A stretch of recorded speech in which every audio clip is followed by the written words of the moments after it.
Hello, beautiful beings. How are you doing today? Let me just go back a little bit, sort of playing with the camera and trying to find a beautiful place. And I think the trees are, supporting me today. So my name is Azrael Zemanek. I'm coming to you live from Nashville, Tennessee, and I am so grateful and so happy to be here with you today. I hope you're well, I hope you're wonderful, and I hope you're continuing to ride these waves of this, chaotic, intense, beautiful death and birth that we're all in. I thought today we would really open into what's going on, right? Like what is going on and what are some of the core things that we're noticing in our life or in our experience. And then from there, I was inspired to do a group attunement and meditation where we could work with some gentle mantra and really come into alignment with frequency. It's something I've talked about quite a bit, is the importance of frequency, right? And coming into alignment with the frequency of our soul star, of our highest self, of that life that is here longing and wanting to move through us in the biggest and truest of ways. And so I think I'll just start with like, what's going on? What's going on? If you're like me or like many of my friends, colleagues, and clients, you're probably noticing at least one area of your life where it's feeling sticky, or you're feeling, I don't know if lost is the right word, but ready to find movement, ready to find flow, and ready to have that sort of clear direction of where are we going, or what's happening, or where does life sort of want to take us. And if you're like me, or colleagues, friends, clients of mine, it's been a while that you've been hanging out in this spot. Hey Sarah, it's good to see you. I thought I'd start today by just talking about just what's going on, right? Like what's going on right now. And you had actually mentioned in a short text we did about like it really feeling like this week of being like in between, right? And in some ways it's been years now of being in between. Maybe some movement, some flow. For a lot of us, maybe some big change or really stepping into like total new experience of life. That's really been my case in truth. And then in other areas of life or other spaces, it's sort of where can we surrender more? And these are usually the sticky spots, right? Where can we surrender more? Where can we bow down to the divine? Where can we let go of identity or let go of our attachment to identity and really open up into this flow and path of life that is moving through us, even when it doesn't feel like it's moving, or even when it doesn't feel like there's clarity. Before 2020, we were on this paradigm where we could really sort of trust in the process, right? We could say, okay, I might be stuck for a couple months. I might be stuck even for 6 months.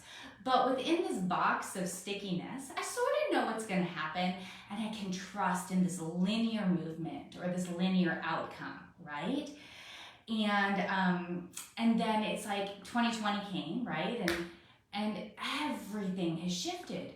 That linear paradigm is no longer, and this is such a gift, right? This is what we're longing for as a collective consciousness, is to be able to move beyond the constriction, to move beyond just this 3D, 2D experience of being, right? And yet it's gonna take a lot of time. And so it's like, oh, there's these spurts or these moments, or I think this is gonna happen. And then it's like, oh, nope. So where can I let go again? Where can I trust in the process again, even though in some cases it's taking years, right? Months for sure, but I would say years as well. We are in a total paradigm breakthrough. You could say breakdown, but breakthrough. And in this breakthrough, yeah, there's these moments like Sarah had just commented of like landing or grounding or being like, oh yeah, okay, I can exhale. And then it's like, okay, I've been exhaling for a while. What's next? Where do we go? How do we go? What does the universe want from me, right? How can I serve in the highest capacity? And waiting for those signs, waiting for those moments, and maybe getting some, or maybe not, but just having to continue to let go of this idea, number one, that we're in control. Number two, that we think we know what's best, and that our mind is right about that. And number three, that that we're like having to figure it out, right? Or having to have this identity. In this experience of being, it's been so much about letting go. It's been so much about like knowing that our purpose is in every breath, in every moment, and not in that straightforward movement. For many of us that are going through these more challenging times, we're unpacking and we're transforming tremendous karma, ancestral karma, past life karma, collective karma, genetic karma. So there's all that that's happening, and that's hard, and it's icky, and it's tough, and it's intense. And then for others of us, it's like, okay, I've got moments of that, and then I've got moments of like great joy and awareness, and then it's like, but yet, what is it that I'm supposed to be doing? How is it that I'm supposed to be moving through this in this moment, in this time? And our human minds, right? We want to know. We want to be at purpose. We want to be clear. We want to enjoy, right? And so much of right now is about not knowing. It's about not pushing the envelope. And it's about opening, right, to this more expansive paradigm that we can tap into. But it's not about doing that in any of the ways we've ever done it before, right? It's like in, I don't know, a dissolving of some sort. And yet our very ego existence wants to hold on. And I'm just reading what you wrote, Sarah. The overall message for Sarah seems to be that I'm supposed to be being and not doing. And this is my message too, right? Anything I try to push or to do, and this is, I'm a projector in human design, so I'm not supposed to push anything anyways, but it's like even ways I didn't think was pushing before, it's like if I do that, I'm met with like strong opposition right now. And it's like, okay, where can I let go? Where can I let go? Where am I basing my identity on what I do? Where am I basing this idea of how successful I am, or how well I'm doing, on what it is that I get done, or how I show up? Instead, it's really about how do I show up in every moment? How do I show up in each breath? And how do I get more comfortable with this?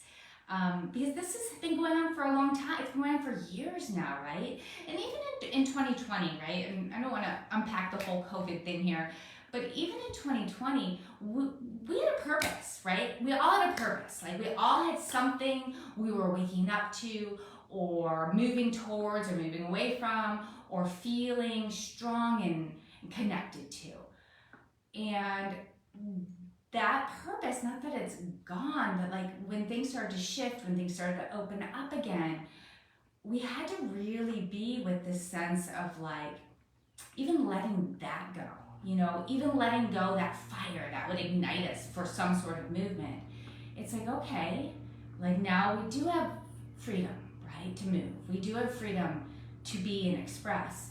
And yet this paradigm is so different. And who am I? And what am I? And how do I serve? And how do I trust in the timeline?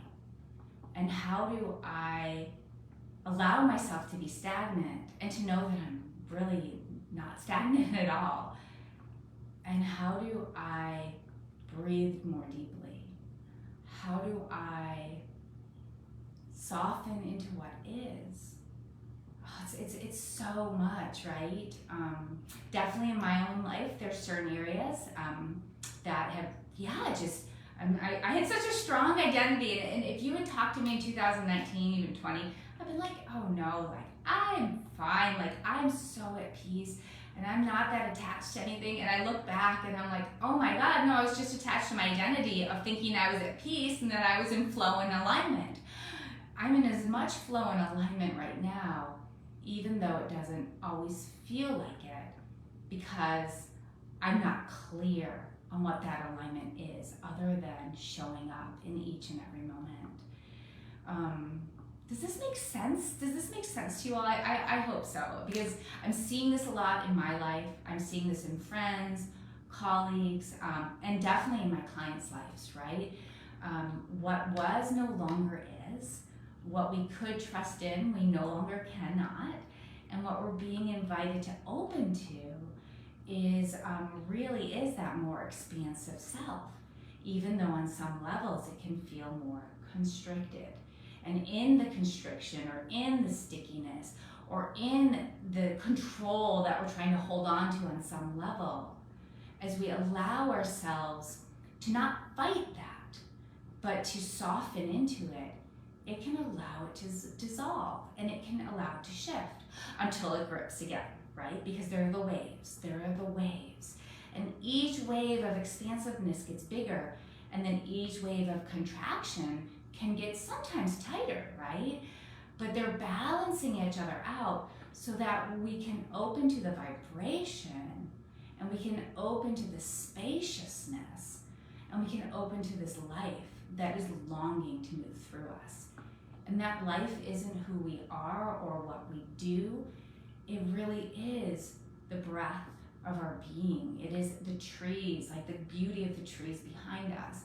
It is the beauty of the challenge in front of us. And it is right now about not having clarity at times, or asking, right, for support. So that's what I think is also really important, is not letting go of our human experience, but where can we ask for support? Where can we bow down to our lives and to the life that is moving through us? Where can we bow down to the divine intelligence?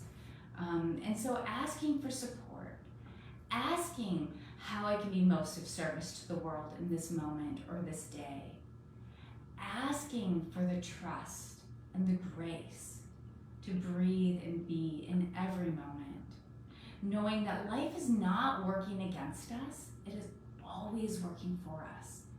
And that in these moments, we are just being invited to be, to allow, to expand,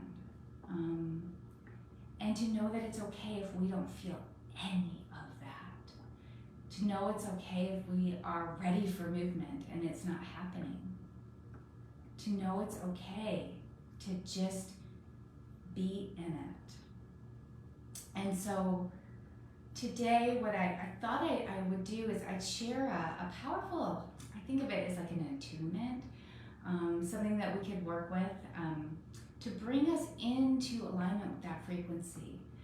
I've had moments in these past months, maybe 6 weeks, where I have really been able to embody the higher frequency. And this is something I thought I did all the time for years and years and years. And then the past couple of years, since 2020, I had Kundalini experience that broke a lot of stuff apart. It's been harder for me to like feel it embodied, right?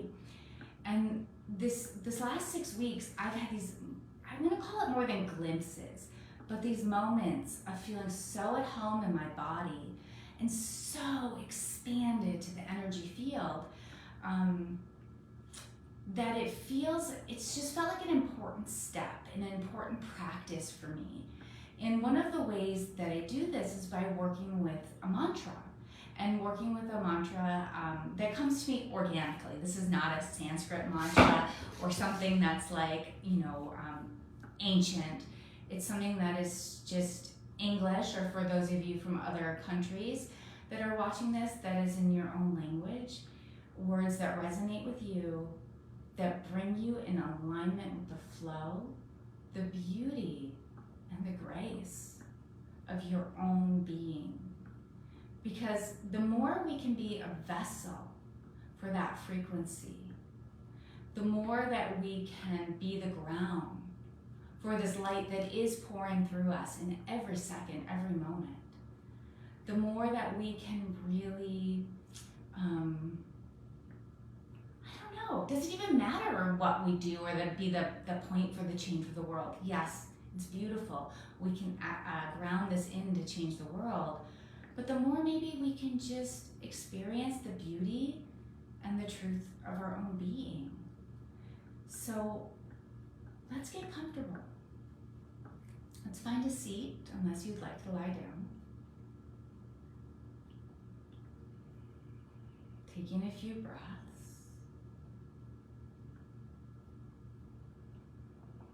Maybe breathing out. I always like to breathe out a couple times through my mouth. Oh, I love that, Sarah. The mantra, I am love. That is beautiful. See, and that's what I mean. It comes effortlessly. And I'll share what comes through me as I start, but I encourage you to go with what comes through you. Because I am love, that is it. In fact, let's even just start there. Let's start there. Maybe bringing the tip of the tongue to the roof of the mouth behind your teeth.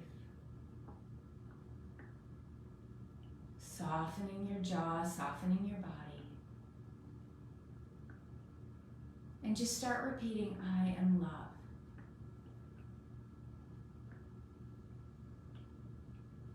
Inviting your being to be receptive, open.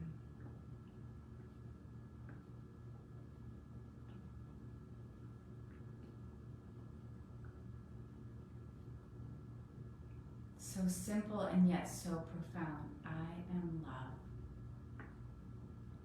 I am love. And I'm going to throw a few more out there. Again, see what comes through for you. See what sparks the path for you. I am aligned with divine flow. I am aligned with divine flow. I am divine flow. I am divine flow.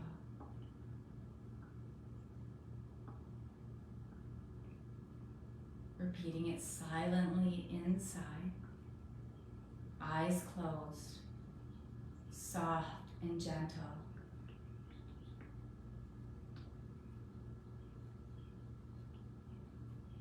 I am one with prosperity, grace, and abundance.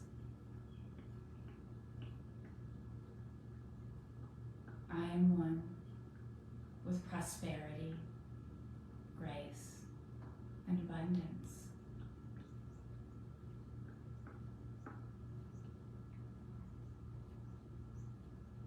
I am one with prosperity, grace, and abundance.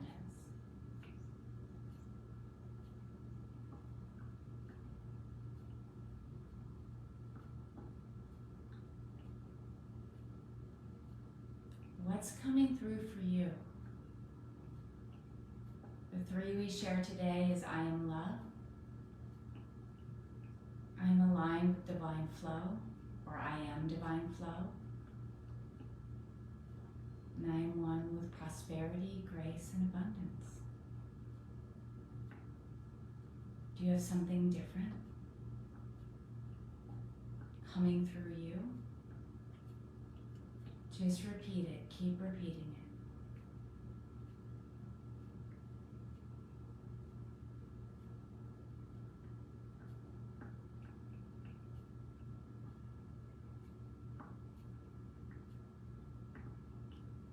Every moment that you repeat this silently inside, you are activating this message in your cells, in the universal flow, and in your experience. And that's one thing we can control is our experience.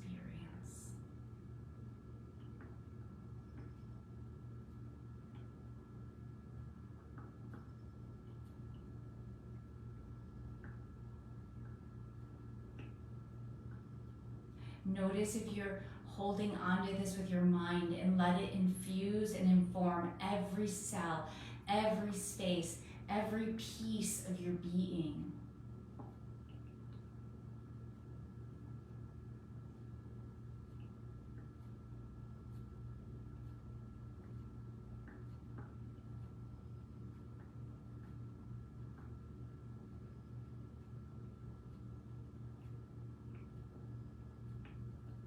Notice what happens.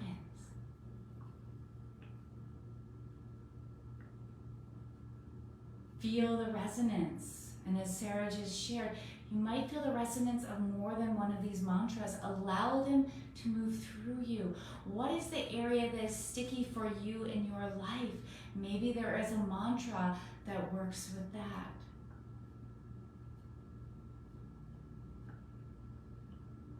I'm safe and held in my body. I'm safe and held in my body.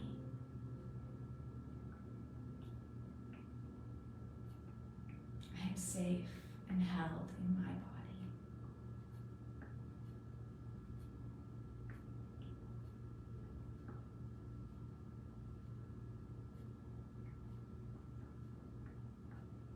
Whatever you're repeating or whatever you're opening to, maybe 9 more times.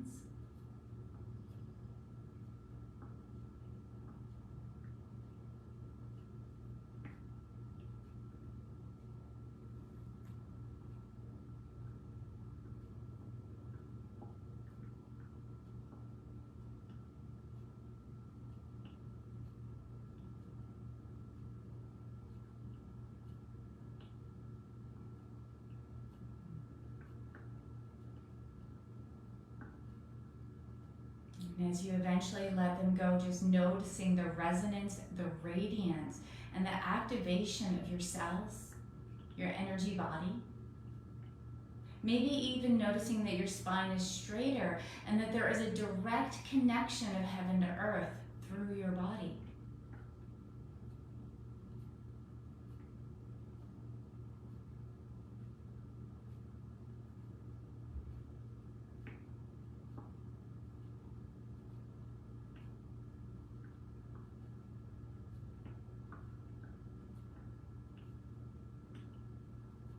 These words have power, and when we work with them silently, they affect us from the deepest and most expansive layers of our being. Informing ourself, informing our space.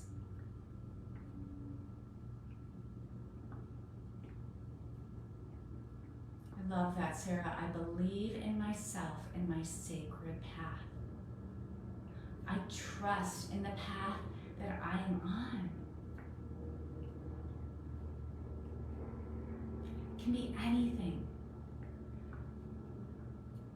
I find that when I do my meditation each day, maybe 5 days a week, I'll do a different mantra. I'll do what is it? And I'll try a few out, and there'll be one that lights up my core. There'll be one that brings me connected deeply from the highest star beyond the beyond to the deepest point in the earth, and that's where I rest my attention.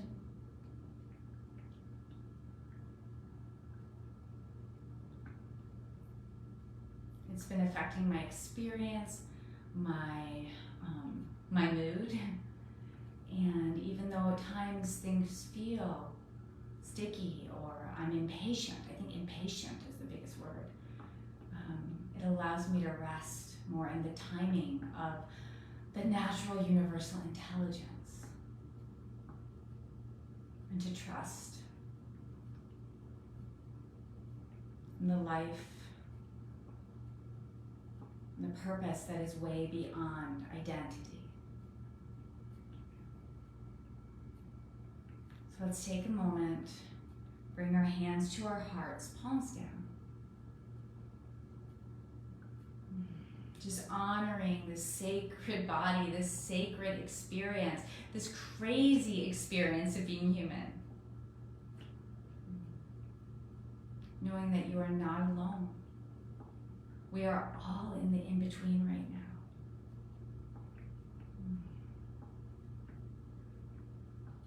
I thank you so much. I thank you so much, Sarah, for being here live. And I thank all of you joining in later by video. I'm so grateful to this group. For those of you watching on YouTube, it's the 144,000 Lightworkers Facebook group. I am so thankful for this moment in time. And I so just look forward to the continued breath and movement of my body in each moment, in each day, alongside each and every one of you. I'll be here 2 weeks from today, and I'm thinking, I'm not 100% positive, but I'm thinking I might like to open it up for some healing, so individual healing, guidance. We'll see. I'll definitely announce it way before if I do, but feel free to come with questions or things you'd like to just sort of open to universal flow with. And I thank you so much for all of your presence today. Thank you so much, Sarah. I love you, and enjoy the sunshine, enjoy the rain, and just, I don't want to say enjoy it all, but try and enjoy it all, even if it's not enjoyable. So much love, and practice these mantras. They're powerful. Namaste.